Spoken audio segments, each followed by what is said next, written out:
Here we go. Okay, so this is our agenda for today. Cindy, you gotta switch it. So we have our East Flatbush Community Partnership updates. We have a presentation from Melissa, and Melissa is representing Reaching Excellence and Achievers and Leaders. And then we have a presentation that's going to be led by Patrice and Mitzi from the Flatbush YMCA. We have Jennifer representing JCCA and Shani representing Live On New York. So a good variety of presentations today. And then we're going to close out with just a few program updates. All right.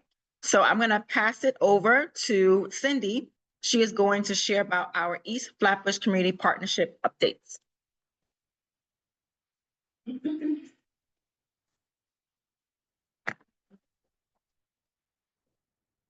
want to remind everyone to send any flyers that you have any upcoming events, resources that would like to share with the community. We have a newsletter that we share bi-weekly. You can share them with me at reidc@ca.org. And we also want those in the room, can you scan the QR code to sign it, get a proper attendance, and those who are online, I believe the link is being placed in the chat for you. And we also share the link that I put in the chat that if you want to present, you haven't presented, or maybe you presented a long time ago. Lamecca has been doing this for 6 years. So maybe things have changed. If you want to present, please feel free to sign up.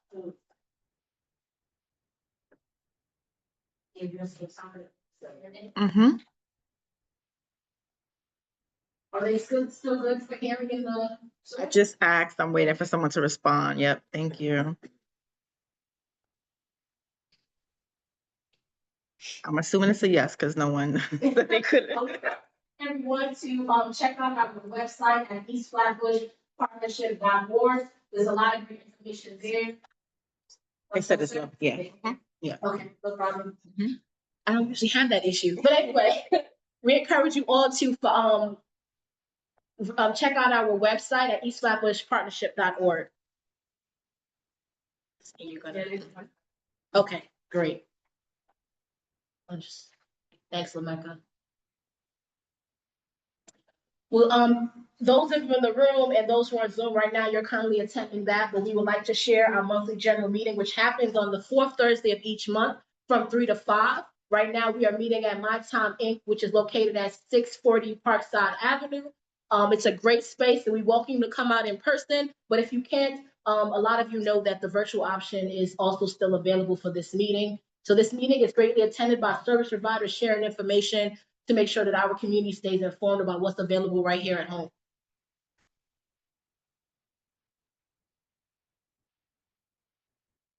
And Open Door. This is a virtual meeting. This is mainly for the evening, really for our residents, since they can't attend the general meeting during the time that we have it. So during this meeting, we host on the 2nd Thursday of each month at 7 p.m. virtually. This is a time where we have presentations, workshops for the residents. So we encourage you to share that with your network as well. And if you would like to be a presenter, reach out.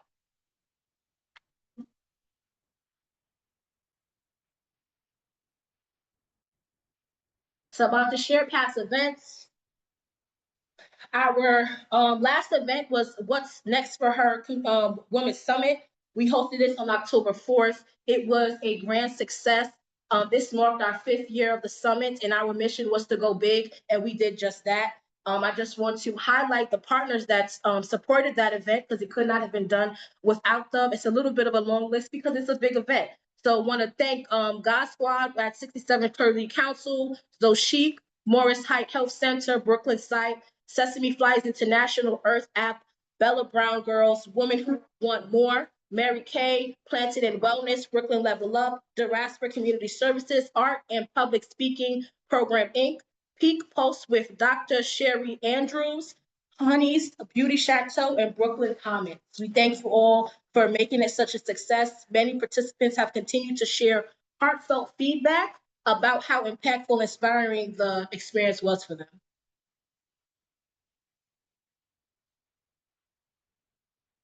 and upcoming events now.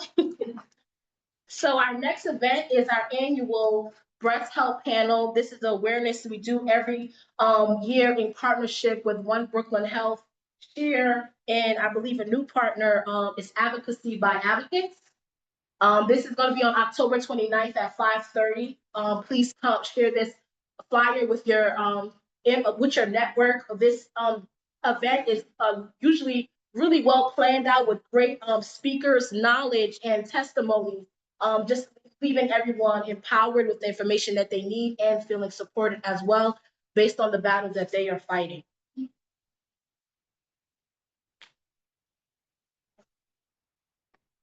Thank you. Next is understanding autism. This event is happening on November 1st from 11 a.m. to 1 p.m. I didn't mention the location of the last one, so I apologize.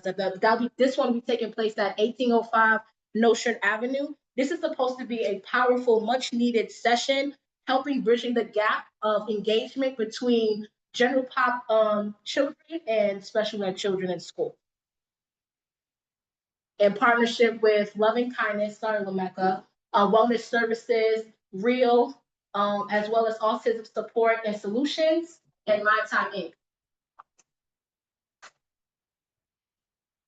And then last but not least, also our senior appreciation taking place on November 7th from 1 p.m. to 4 p.m. at Glenwood Senior Center. We do this every year, just appreciating our seniors for their support and wisdom that they've poured into the community. It is a day of pampering with massages and facials. There'll be a dance fitness class, health screenings, food, and giveaways for them. So we encourage you also to share this with your network as well. And I think that's all on my end. Thank you. Thank you, Cindy. So we're gonna pass it over to Evelyn. She's gonna introduce our first speaker. Hello, good afternoon, everyone. So we will be starting off with our first presenter. Her name is Melissa Judd, Executive Director of the Reaching Excellence in Achievers and Leaders, Inc. So give a little clap or snap. Thank you. Can you, I'm gonna stand over here or you want me to? you can sit here, actually. You can sit. And we're gonna get your presentation out. Someone's gonna change the slides for me? Yeah. Or y'all talking? Yep.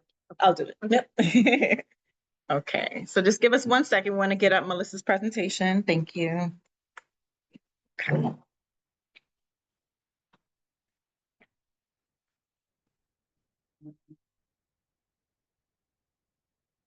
Okay, yours is that one, right? Rio Community Meeting? Yes. Okay.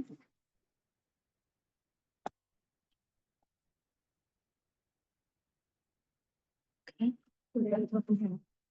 I should be able to change it. Okay. Mhm. Okay, so Let me just ask, can you guys see the presentation okay? Yes, we can. Okay, perfect. Yes. Okay, take it away.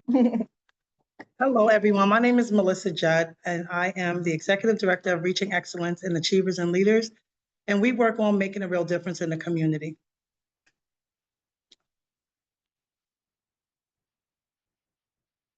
Oh, okay, got you. So I'll start the presentation off with a welcome. Welcome everyone to this event, and thank you for the invitation. In this meeting, I'll cover the following, plus probably a little bit more. With the constraint of time, I'll probably try to keep everything short, but hopefully informative. So I will go over who we are, what Real Mission is, what we do, and how you can support. So Reaching Excellence in Achievers and Leaders is a mission-driven 501c3 organization dedicated to breaking barriers, unlocking potential, creating life-changing opportunities for underserved youth and communities. I'm not going to read the whole slides, but it will be available to you if necessary.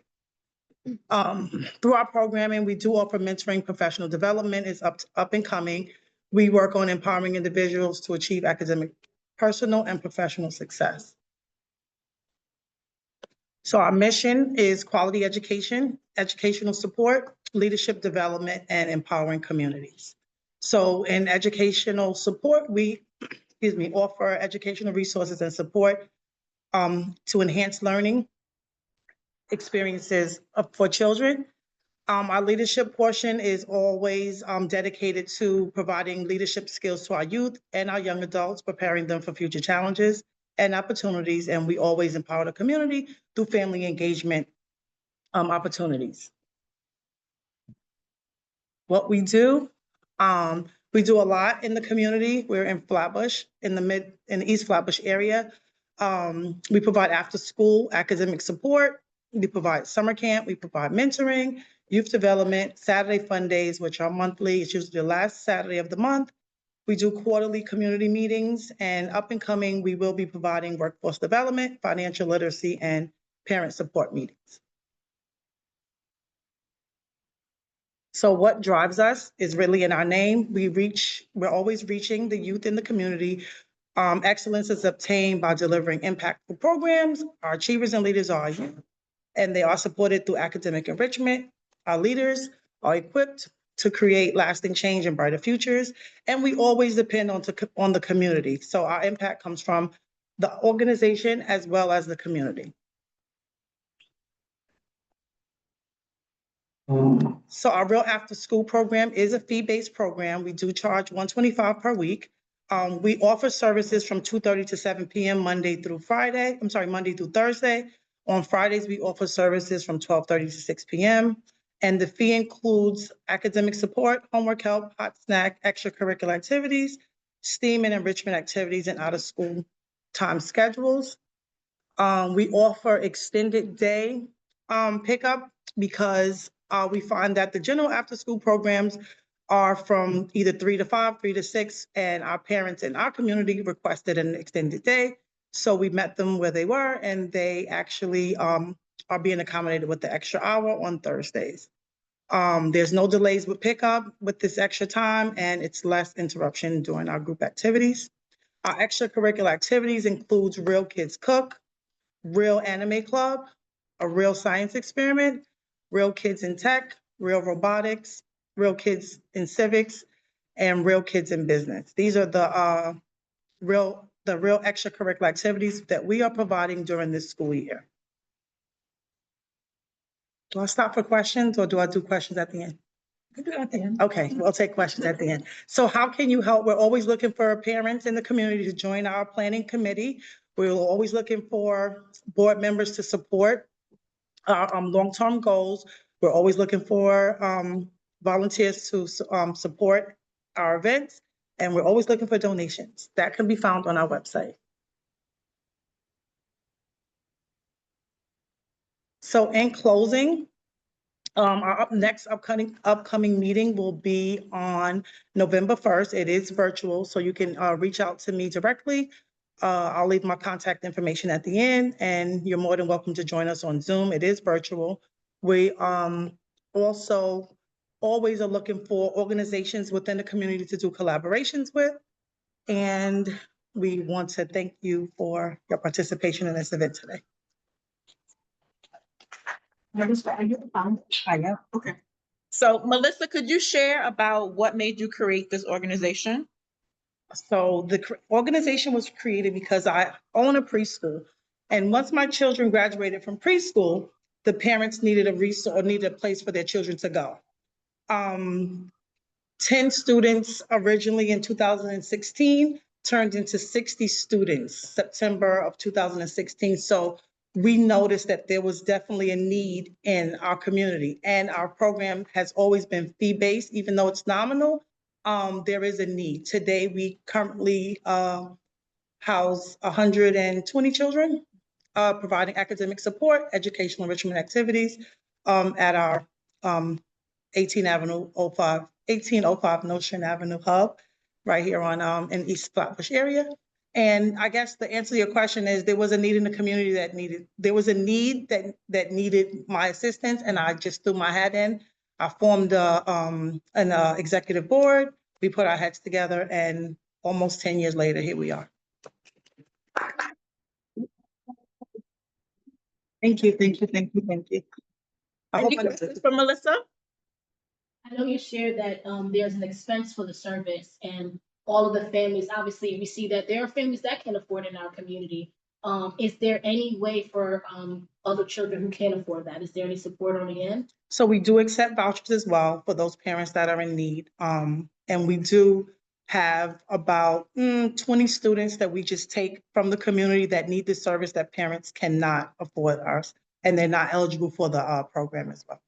So we do take extra children. And we don't charge them if the family can't provide, if the family needs financial support for our services. I got the Leah on the chat. She raised her hand. You could unmute Leah, but. Sure, good afternoon, everyone. Thank you for what you do, Melissa, in terms of what you are providing to our community, our children especially.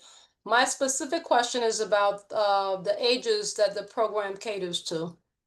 So our program caters to children kindergarten to 8th grade. Okay. So that would be from what, about 4 to 5 to 13. 5 to 13? Awesome. Okay. Thank you. You're welcome. Thank you for the question. Any other questions for Melissa? Melissa, you mentioned like a Saturday monthly. Yes, so Is that open to the public or is that just for? that is open to the public. It is Saturday Fun Day that we, this Saturday is the last Saturday of November, and we're doing a baking class for the kids in the community. Nice. Melissa, you didn't mention, I know that you mentioned that they can donate on your site, but I know that you also do donations through the work that the kids do. Can you share about that, a way that they can support that? I think you recently had a fun baking, good fundraiser? Oh, yes, yes, yes. So we do provide fundraisers during the school year. We had a baking fundraiser where the students actually brought in baked goods, and the support actually helps with the programming. So a lot of the programming that we list, $125 a week, does not cover it all. So we do have fundraisers monthly to cover those expenses. So I hope that answers your question. Well, can you give a better example on just visualizing how unique the activity you provide? I remember seeing Squid Game, and I was like, that's really unique there. So just giving an idea of what these kids are really getting from your program. So Squid Games came from the students. So we allow the students to come up with the activities, and it's a consensus. So we give them a list of activities on a monthly basis, and Squid Games was one of the things that came up, and that's why they got it to experience a Squid Games extracurricular activity on Saturdays. Thank you. Okay. Thank you so much. Appreciate you guys. Any questions? My contact information is there. Thank you.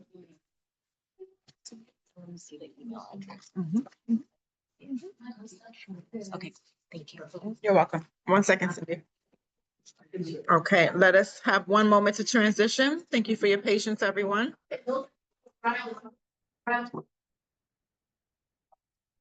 Okay, next up is Beatrice and Mitzi. I don't know. You're here. Okay, great. Sorry. I'm like, okay, yes. Both of you gonna present? Yes? Okay, cool. All right, so did you guys send me a presentation? Yeah. You did. Okay, you have their, no, okay, all right, let me get my life together. Hold on. All right, 1 second. You can come up here, and I'll get your presentation ready. No, we have. No, you don't need it. Mm-mm. Yeah, you can see. Is this your presentation? NAI. Yes, it's for that. Thank you. Oh, perfect.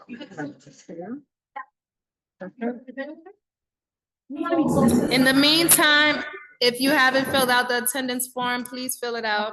Thank you. The link is on the chat as well. Okay, thank you for your patience, everyone. We have our next presenters up from the YMCA. I'm going to let them introduce themselves, and they're going to continue. So in order to change your slide, just take your 2 fingers and slide up, okay? All right. Okay, ready? Go for it.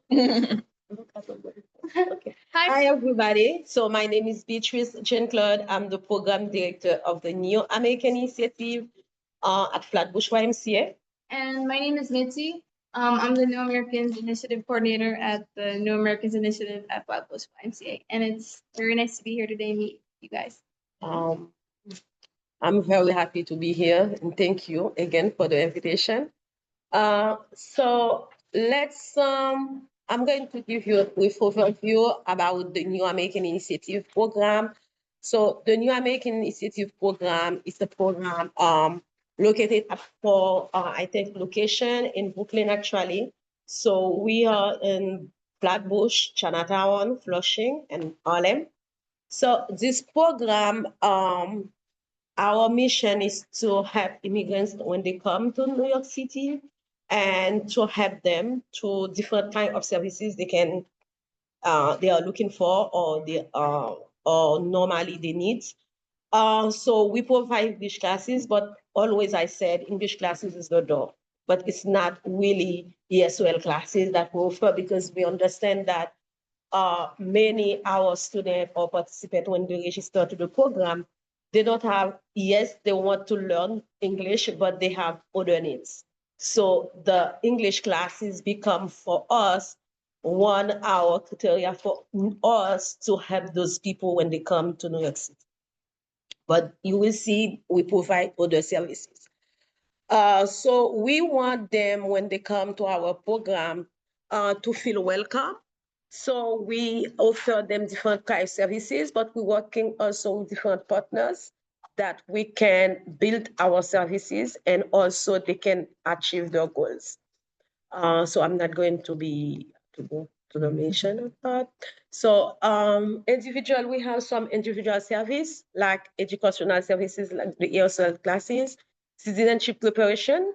Usually we work with CUNY, Citizenship Drive, civic engagement, workforce training, and certification. By the way, we have those services in Harlem and Flushing, Chinatown.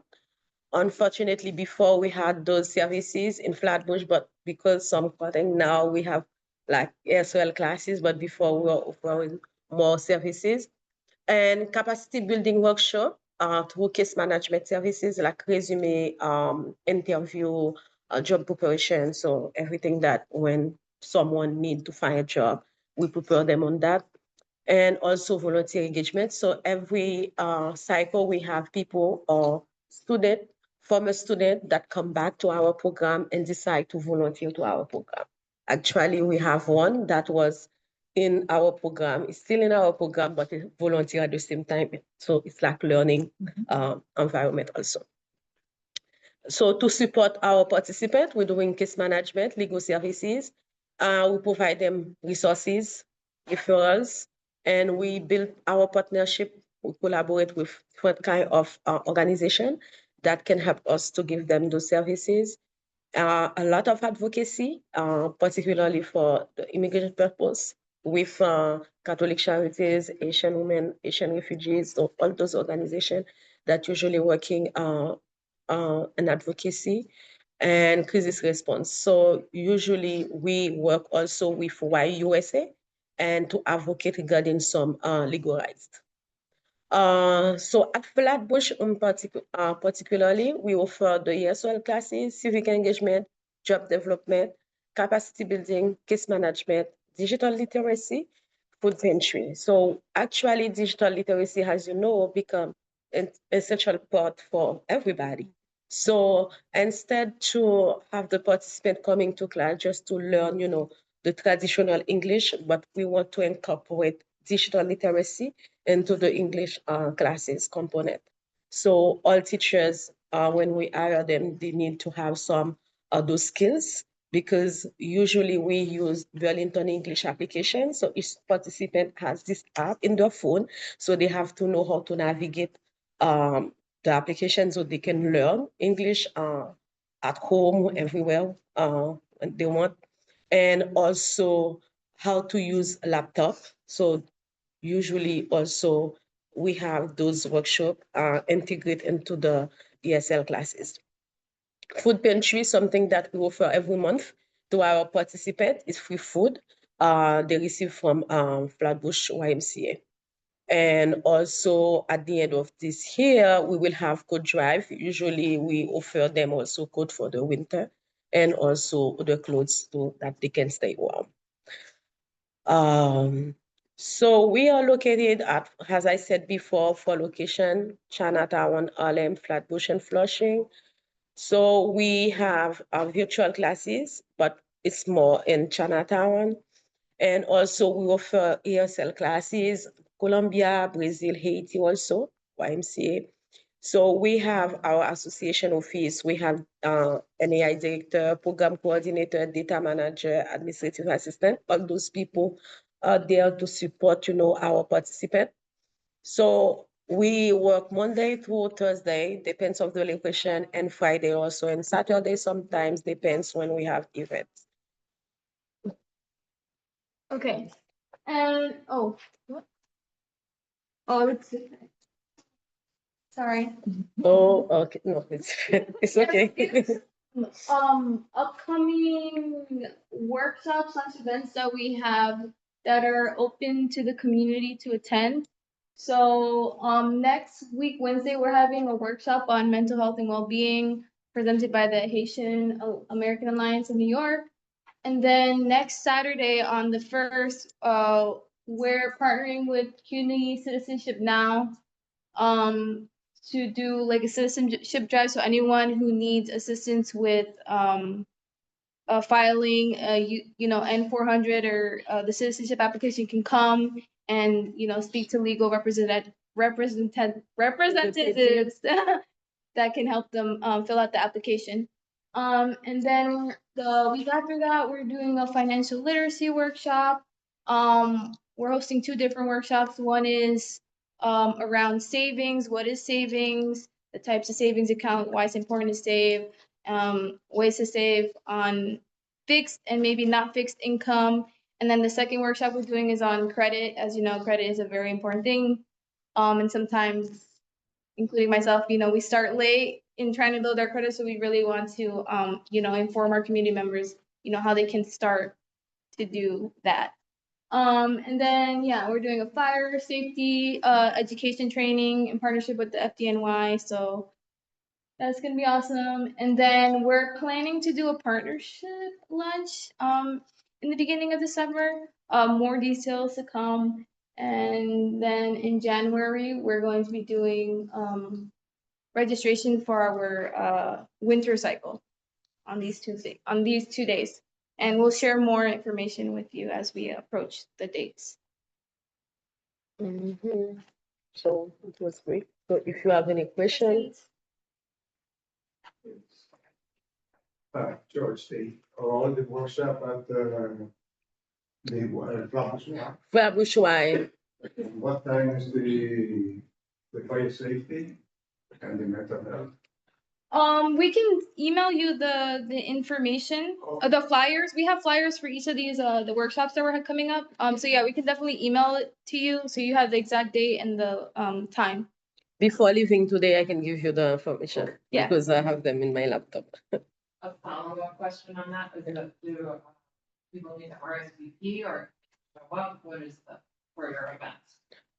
For the workshop, Yeah. anyone can feel to come. Okay. So We don't need to, just show up and it's for the community. At this time, nobody need to be registered. It's free for everybody. I just wanted to say, I didn't know how much you guys do.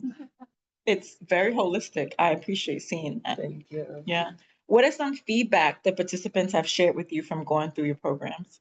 All the time, based on our enrollment, so we can see that students love when they are at Flatbush YMCA because we try to do different kind of activities to keep them engaged.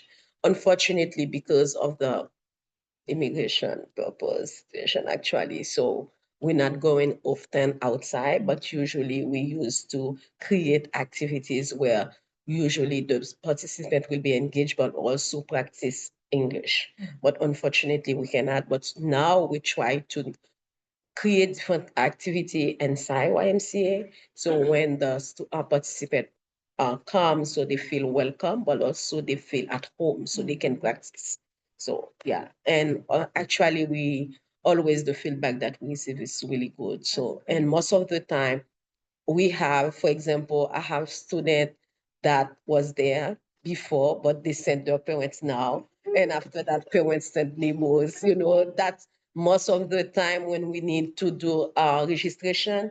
I think 60% of our registration is based on our students, so they help a lot. Otherwise, I don't think they will go and tell the kids and tell people to come at Flat. Yeah, because, and also we try we have our cycle is usually 10 weeks program, but at the beginning of each cycle, we have the welcoming day. It's like a lunch or breakfast, whatever the time we have, because we have different classes at different time. So we create activity and we um just eat together, we, chat together. And after that, at the end of the cycle, we have a big party. At this time, students come, they dance, they enjoy themselves. And for this cycle, we plan to invite not only the participant, but the participant will be able to bring someone from his family, because we want to connect to those family. And also they will know probably they need resources from us, so we can, yeah. And we'll see at the end also, I hope they will give me this money to go to Kids Theater, to go to Kids Theater with them, so just because at this time, what I realized before, I said that yesterday to someone that I met at BPL, now mental health become a huge component for our program. So before someone can come and just, take classes and leave, now we feel and we see our participants need more conversation with us. And they want to talk about daily life, something, they want someone who can hear them, can talk to them. So that's why we present our mental health workshop, because it's not something that before we apply, like before it was employment, those things. But now we focus more on building conversation, with them, because they need a place and someone to talk. Yeah. Do you have a newsletter by, Brittany by on the, chat has a question? Oh, no, sorry, I could go after. There was someone who was asking a question that was in the room. I'm happy to wait. No, it's okay, you can go, Brittany. I can wait. Okay, thank you. Yeah, thank you so much. I didn't realize, that the YMCA did this work, so it's really great to learn about it. But I was curious, I heard someone else ask, like how people can come, and you said they didn't have to register. So I just wanted to double check, does that mean there's not like a fee associated with coming to the classes, or is there a cost? Okay, so we're talking about the workshop. For the workshop, everybody is free to come. We don't need any registration, it's free. Our ESL classes also is free, so you don't need to pay nothing. However, every cycle we have a flyer, so the student or the participant will need to register. And because actually we receive funding from the YCD, and we can unfortunately enroll some category of population, people that living in NDA 14. So usually if a student is living outside of NDA, we have to refer them to other program like Brooklyn College or Kemba. NDA. What's that? NDA is Neighborhood Development Area 14. Is they divide Brooklyn in different part of area that living under the guideline of poverty. So if you live in a zone that is or above all those guidelines, so that's mean we cannot register you.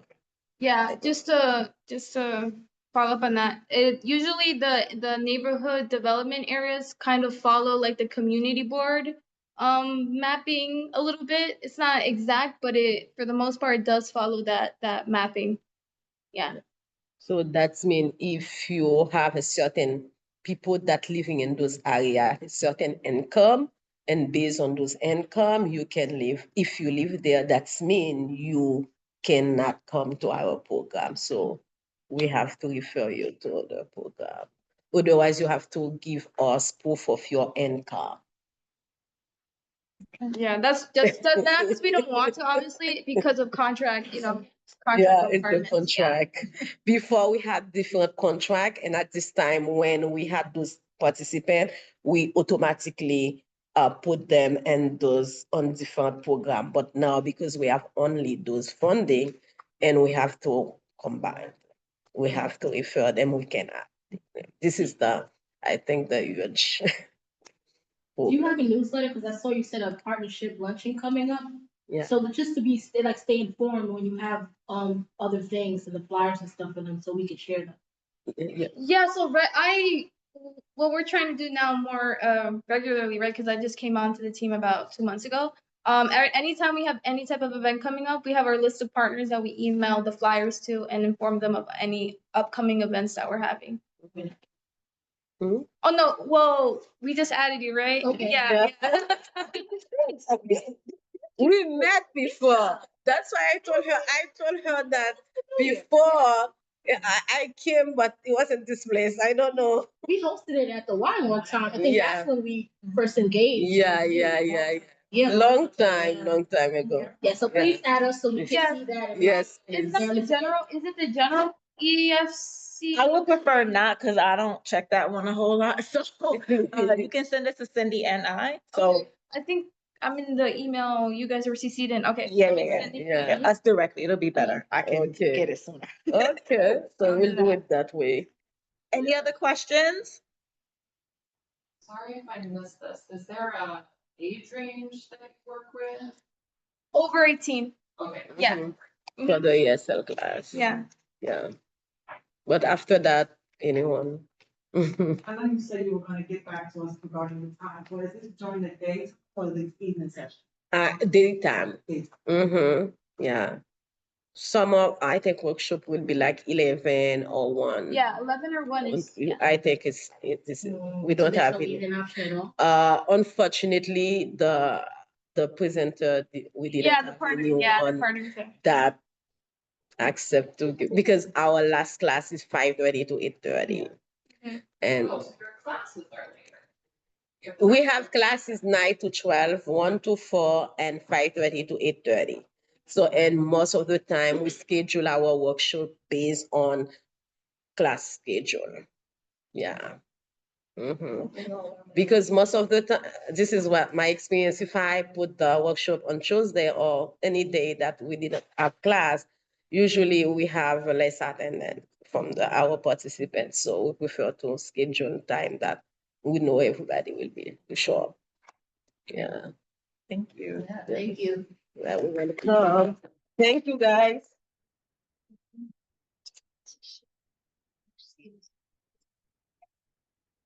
All right, thank you so much. Just one moment.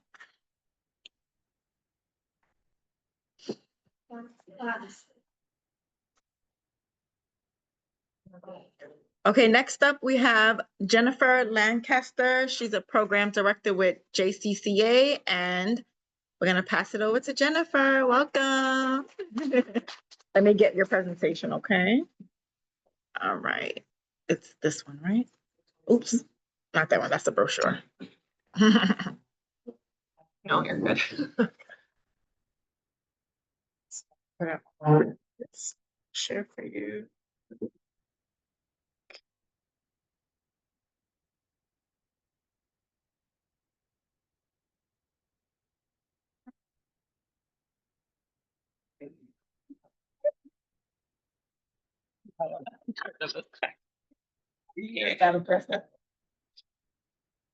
Buddy. I'm Jennifer Lancaster. Like Lamaka said, thank you for having me. I'm a program director with JCCA's Preventive Services. So I am the director for one program, but there's 2 others I'm going to be talking about as well and representing for my colleagues. So yeah, just like a broad scope for anyone who's not aware what preventive services are. So like a kind of criteria. So we offer home-based services, which are here to help strengthen and support families with children's ages 0 to 17. Really, as long as they're under 18, that works. And we are funded by ACS. I know that makes it a no-go for some families, but we always need to be upfront about where our funding comes from. So preventive staff, again, because we're funded by ACS, we do have to see all the children in the home at least once a month so we can kind of assess them, make sure they're okay. Even if the family's like, no, that kid is fine, we just need help with this kid, or the referral source says there's no problem with that kid, we really, again, need to see them every month. And that's something we, again, are very clear with families. We're not pretending otherwise. But I like to say it to be clear. Our services are completely free. No insurance is needed. We will work with any family regardless of immigration status or housing status. The only constraint for us is really that we're borough-based. So if a family, for example, in the shelter system, which we know happens, leaves the borough, gets transferred out, we would have to then transfer, but we would find that program for them, like it wouldn't be on them. So we would transfer them to a preventive program in the new borough if they wanted it. If they didn't, that would be another thing. So, yeah, and again, just an overview, the majority of our staff have a master's in social work or mental health counseling. So we really have like a pretty clinical lens. We have staff who are fluent in Spanish and Creole, in French and in Yiddish, but we work with families in many other languages. We have like a live phone or a video translation service we can use.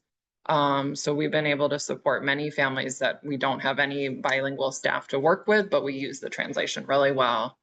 So yeah, as I said, the main component is home visits to really work with families in their own environment, but we can go to school meetings or other appointments if a parent requests it. And also the families can come to our office, which is in downtown Brooklyn, if they need to, for whatever reason, if there's like a privacy issue or a safety issue or something like that. You know, sometimes if like something like intimate partner violence or something comes up, you know, we might encourage a parent to come alone to the office so we can discuss something and make sure they're safe. We provide strength-based, culturally competent support, I hope. We do our best. This means we're doing like family counseling. We can provide mental health referrals. We are there like in a crisis intervention position. We help with community connections, school advocacy, like I said, domestic violence or intimate partner violence, resources and safety planning, childcare vouchers. And yeah, I think that's a lot of the things. I was like, what else should I say? No, that's good. That's good. So yeah, like I said, I'm here on behalf of the first program listed because I did write this PowerPoint, but I'm here on behalf of Solution-Based Casework, SBC. We are the least intensive program. We can help with any age of child and any issues related to child well-being and family functioning. We do have a catchment area, which is community districts 15, 17, and 18, but we frankly go pretty far outside of that.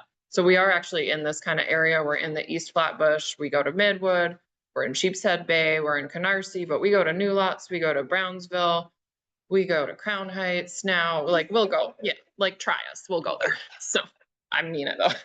I'm like, we need some more families. So that's why I'm here as well. So the second program is child parent psychotherapy, CPP. So they're more intensive and they do have an age limitation. There has to be one child in the family who's age 0 to 5 and who also has a trauma history. And then there needs to be a caregiver who's able to engage in dyadic play therapy because that is like a specifically focused, you know, therapeutic program to work with a younger child. So any children older can also be helped and supported, etc. But the like focus of the program is with the younger kids.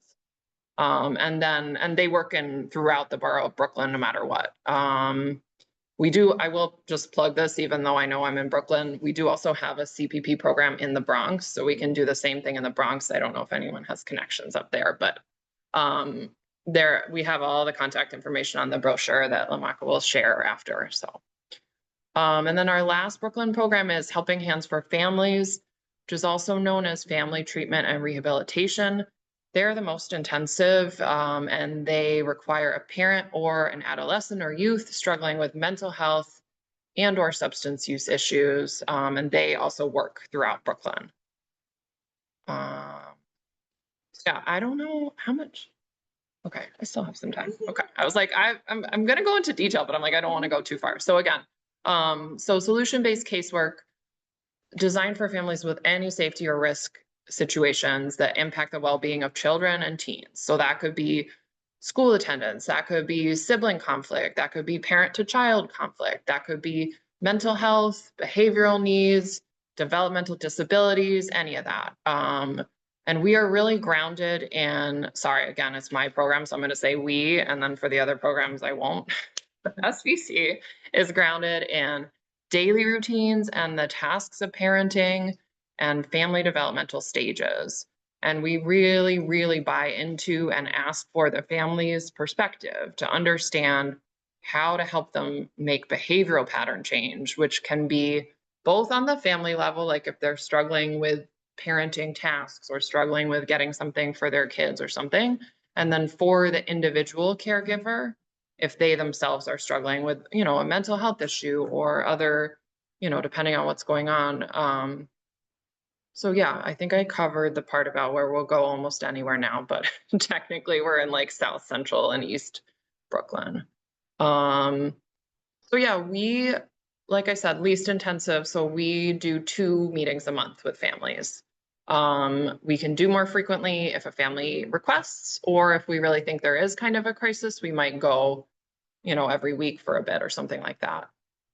We usually work with families for about 12 months. Sometimes it's shorter, sometimes it's longer. That's kind of a collaborative conversation between ourselves and the families.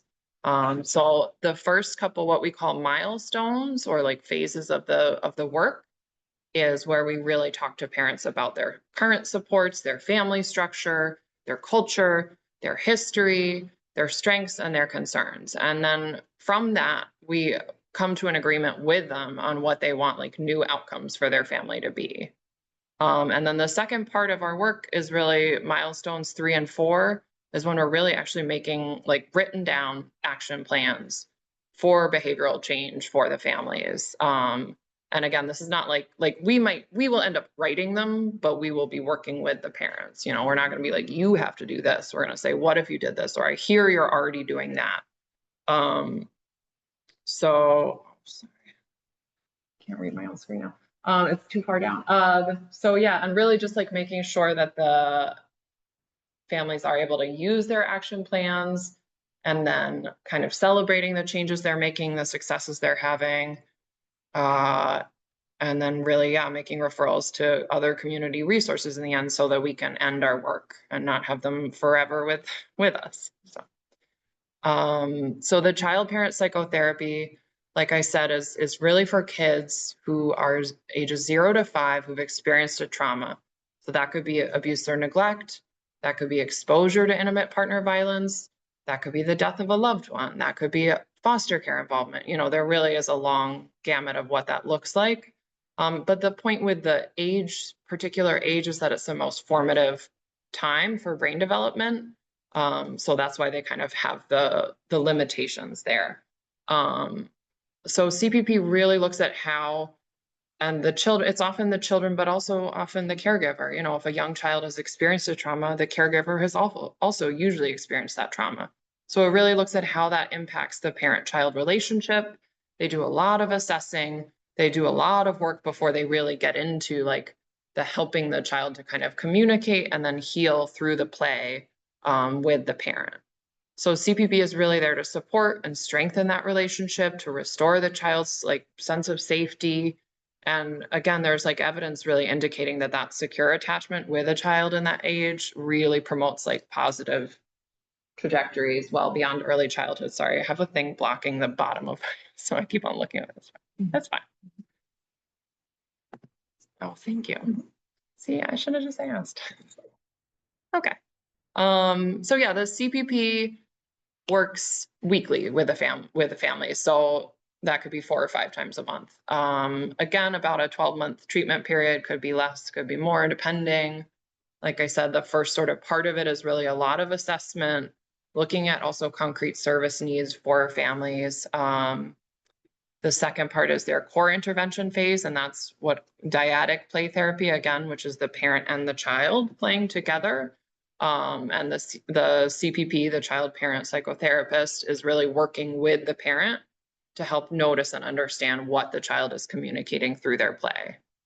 And then termination obviously is the last piece, where they're really wrapping up their treatment and then again referring to anything community-based if needed. So last, do I have a few more minutes? Yeah. Okay, good. The last one is Helping Hands for Families, also known as Family Treatment Rehabilitation. I only say that because Helping Hands for Families is JCCA's special name. Elsewhere, it's the FTR is the more well-known. Yeah. So HHF, again, stabilizes families at risk of foster care placement because either a child 0 to 17 or another family member is facing challenges with mental health or substance abuse. So HHF is the most intensive. They start with 6 visits a month because they really are wanting to make sure that parents are supported, that the family member is supported. And then as they assess that the family is getting a little more stable, they step down to 4 times a month. And then as they're wrapping up, they'll be at 2 visits a month as concerns are really addressed and service connections are made.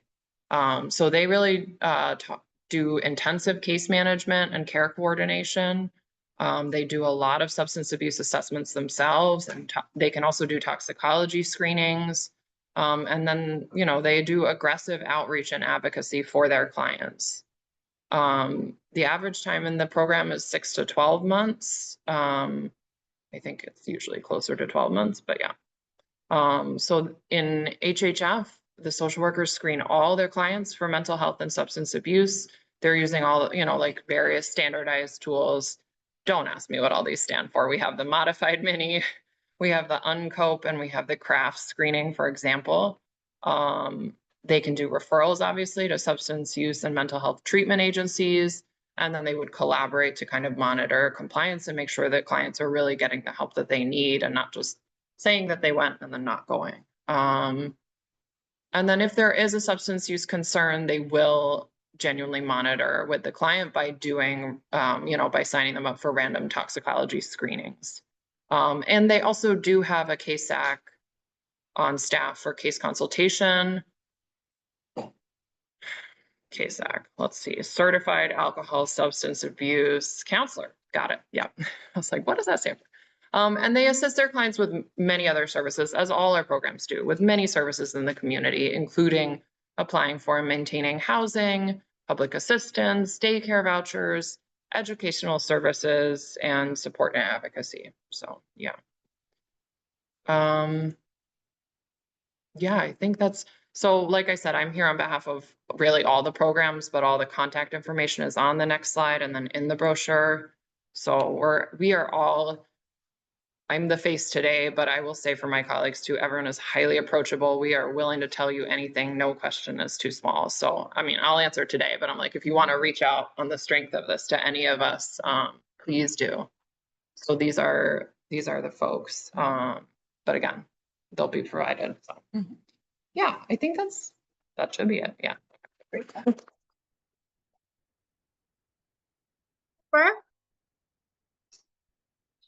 In the past, we had, I think we had, Helping Hands present before. Yeah. And they had a wait list at the time with just the need just tonight and at that moment. Yeah. So how fast is it to get to care and, service? So that really depends. I do know as of 2 days ago that they are accepting new referrals. I know they're the most crunched, the HHF program. So for my program, SBC, and then for the CPP program, we are both absolutely accepting referrals. We brought on some new staff recently, so we really do have a lot of room. But HHF is currently accepting, and that, you know, the wait list is hard because it's like we can't always predict exactly when a family will be done. So if they're genuinely full, that can take a little longer. But I know right now they are able to. Yeah. Yeah. Yeah. So, just a quick question. You had districts, CD 15, 17, and 18. Yeah. Is that school districts? The community districts. Community boards or? Yeah, I guess it's community boards. Yeah. Yeah. Yeah. But like I said, we will actually go further out. So don't let that stop you. We're we're willing to work with most of Brooklyn, really. It's just that's technically our area. So, yeah. As part of Center Brooklyn, but also like, with 9, that's. What area is that? Right. Community Board 9. The Center Brooklyn, like East Okay. Parkway, Parkway. Yeah, absolutely. Yeah, we go to Crown Heights a lot. We go to Brownsville. Like, yeah, really. Thank you. Yeah, absolutely. Yeah. Your intake process, is it only referral only, or do you guys go like to schools to get, to provide the information? Because I think, Yeah. you know, knowing that your services actually exist could definitely, impact a lot of our. Yeah, I mean, we're honestly like, that's why I'm here. For example, like we realize we need to do more and more kind of outreach like that. The CPP director is actually going to a high school this evening, so that's why I'm here and not her. So it's, yeah, we really are trying to do our best. It's sometimes hard to figure out what's, you know, who to collaborate with or who to hear back from. So if you have ideas, Melissa, I will take them. But yeah, our intake is at, like, we will take walk-ins, a family themselves can call, a school member can call, someone from the Y can call. So we will take anybody, can refer on behalf of, or just call for themselves. It's really open. Yeah. Mhm. Someone from the chat asked, are these programs insurance based? No, there is no insurance for our programs. Now, the only thing I will say, not a trick, but you know, like what can be harder, as I'm sure everyone in this room knows, if you need an additional service, that may be a little harder to find if there's no insurance in place. But we have worked really hard to work with clients, either to get them the insurance first and then to make that referral, or to find programs that can work with them regardless of insurance. But our exact services, no, there's no insurance needed. Yeah. So by the time you reach that 12-month mark, if they get up to there, you really set them up to move out of the program needs. We really try to, you know, like sometimes it's things that you can't control, right? Whether it's like housing, you know, like a family gets shoved around between shelters and that just like disrupts everything, or, you know, just like a loss of a family member, or, I mean, there's anything that could happen. So we try to make it around 12 months, don't always succeed, you know, but yeah. You're not kicked out of the program. No, we're not like, oh, you're 12 months, you're good. No. That's what ACS wants us to do, but we don't do it. So, yeah. Any other questions for Jennifer? No, they just write in the chat, thank you everyone for all of this amazing thing and information and help resources. Great. Thank you. Thank you. Thank you so much. Are you part of the SCN? This is the new 1115 waiver, run by VHS. It's the whole NYC is, the SCN is, the 1115 waiver, it's a medical waiver that, I think, PHS is running for Brooklyn and Queens. It's an enhanced service for Medicaid clients. I mean, the answer is no, you don't need it. I guess. So I was like, Well, this is not.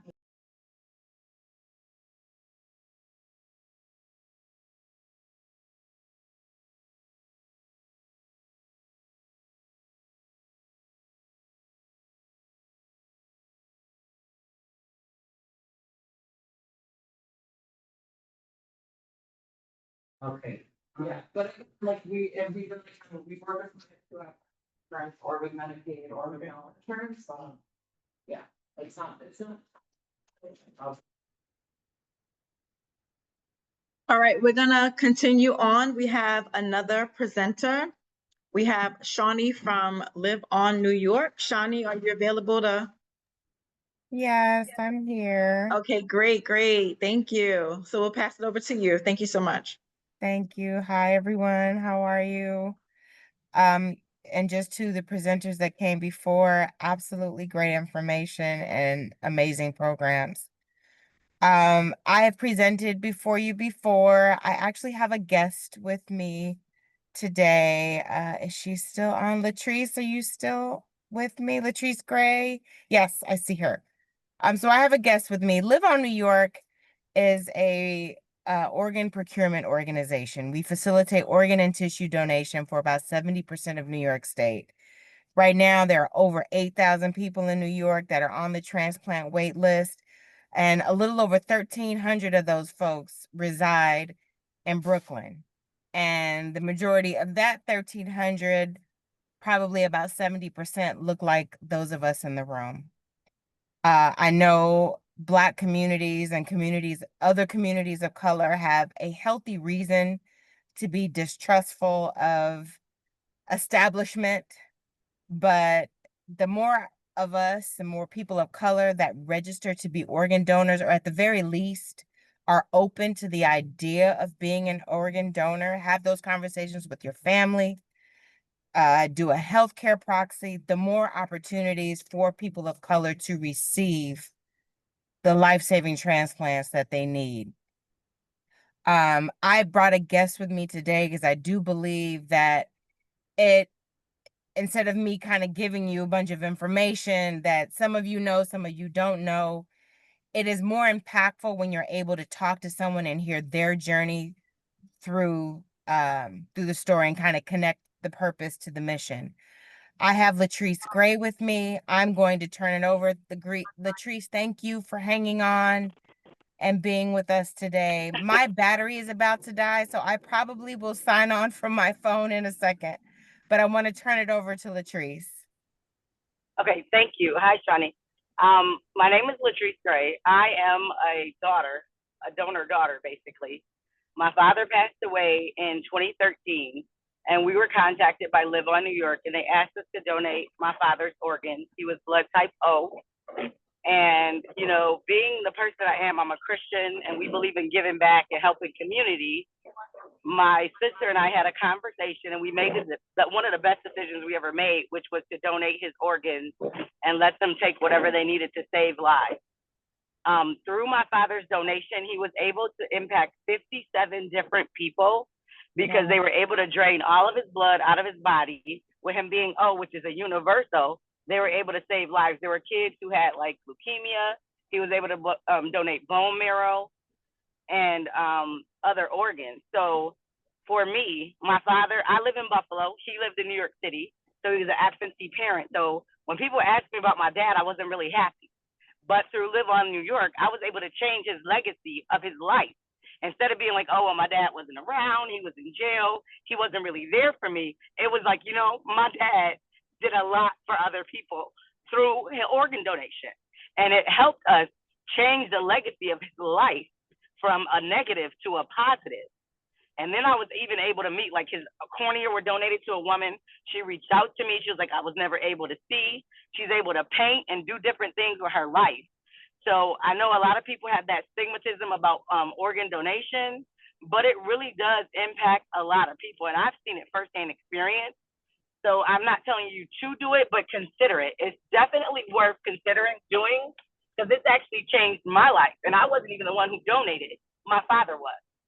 So I just wanted to come on and share my story, because there are a lot of things that we can consider and do. And I mean, I'm now a donor. My friends are donors. We're in Buffalo, but we do at least donate our organs because it makes sense. Why should you put something in the ground that someone who's alive could use to live on? So you want to think about that and be considerate of the fact if it was your loved one who needed that organ, wouldn't you want someone to donate it? And then I guess I'll ask if anyone has any questions for me. So much for sharing. Please be safe. We see you driving. So I'm gonna ask no questions for the driver, please, but put them in the chat. And perhaps Shawnee can answer the questions, but thank you so much for your heartfelt testimony. So grateful that that you've gotten the calls for people saying thank you. That I'm sure means a lot to you. So thank you for sharing that. Shawnee, Okay. did you wanna share anything else?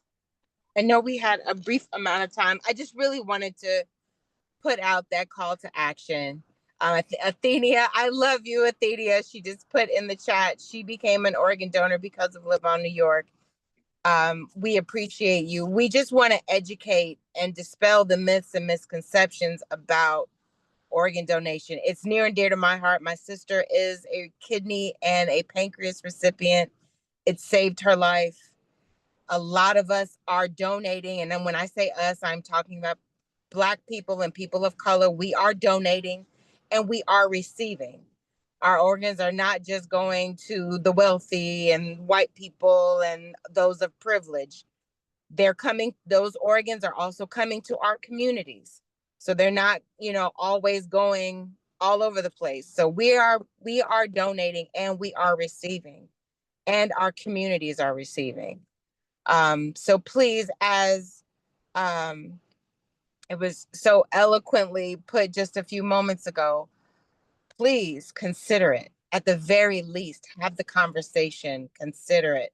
Let your family know. If you are not comfortable with formally registering to be a donor, let your family know that you'd be open to it, because that is not a conversation that you want your family to have to endure when you pass away. It's the worst time to have the conversation. So I don't want to belabor the point. Please consider being an organ donor. Thank you so much, Lamaka and Cindy, for giving us another opportunity to share information with this amazing group of people and leaders in the community. If there are any quick questions, I can take a couple. I don't want to overstay our time. Thank you so much. I'm going to check the chat and see if we have any questions for you. Someone just shared, my best friend, 41 at the time, received a kidney because of donation. Thank you for sharing that, Athena. And yeah, I think that's it as far as questions. Yeah, thank you so much. We appreciate you guys. Appreciate you. Thank you. Thank you. Cindy, I owe you a call. Okay, so we have literally 2 minutes, guys. I know it's not a lot of time, but does anyone want to verbally share? I did suggest you put any program updates you had in the chat, but does anyone want to verbally share any program updates? We have 2 minutes. Feel free to unmute. Can we share about our program? Yes, you can. All right. Let me bring this closer. Okay, next. Thank you. Hi, everyone. My name is Christelle, and I'm here with Chelsea. So we are part of Rising Ground. Our program is called the Just Us program.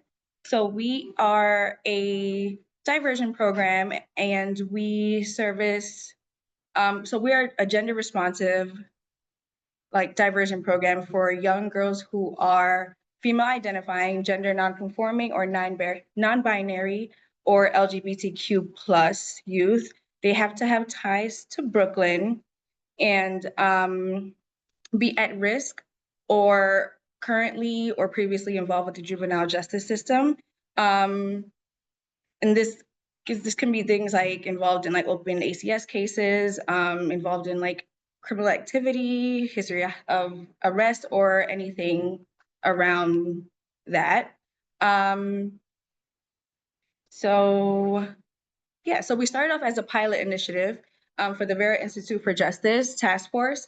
As of July 2025, we are officially an ACS diversion program. So we are funded by ACS. And as of 2026, we will be completely expanded to the Bronx and to Queens.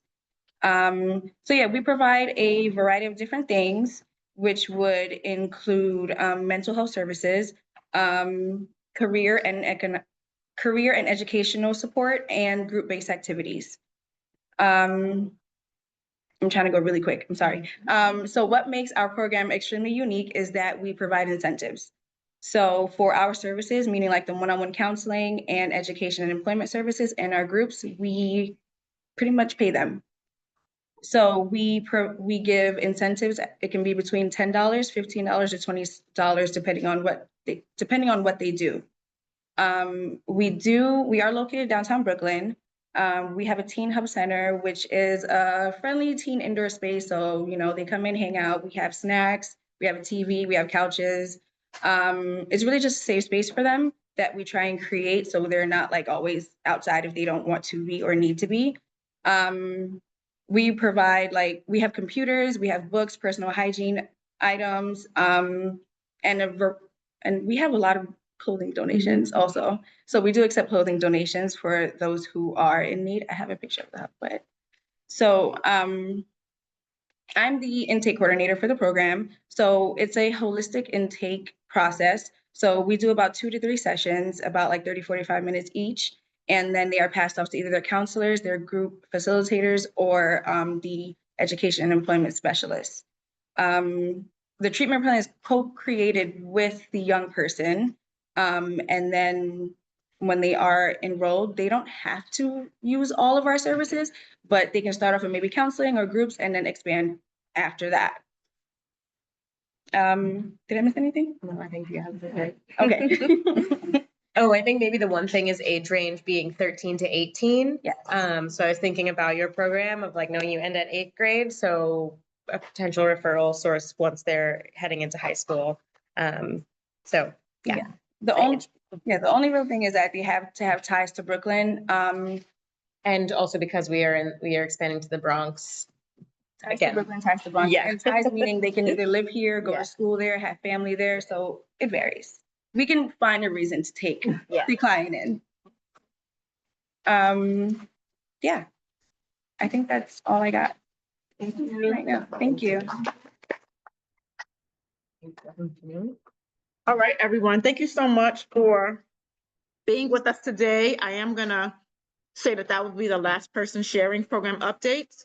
I'm gonna go back to our presentation really quickly because we need to leave our location really soon. And I want to respect our gracious host, My Time Inc.